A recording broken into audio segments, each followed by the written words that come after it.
So here's a problem I found today. You probably spotted it right away. No, it's not that it's aluminum, because aluminum is just fine. The problem is the insulation is gone. Here's another one.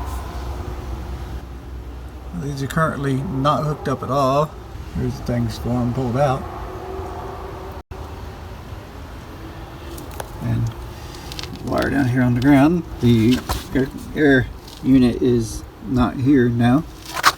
Has to be replaced. I'll recommend they replace these wires as they replace the air unit. So here's another one.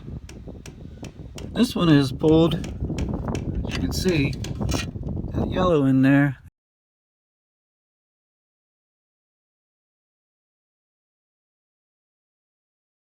That's an NM cable, and this is outside.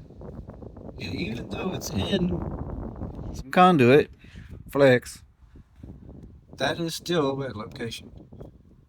And NM cable is not made for wet location, so I recommend they change that one too. And sometimes it's good to investigate your wires. This place is pretty old, and it has a lot of mouse chewings. You see all the way into the copper on that one, and even though that's a white wire, this is a 240 volt circuit, so we will be replacing that one. So here's something else that's not legal. That is not holding onto the wire, and it is not holding onto the box either. It's just sitting in there loose.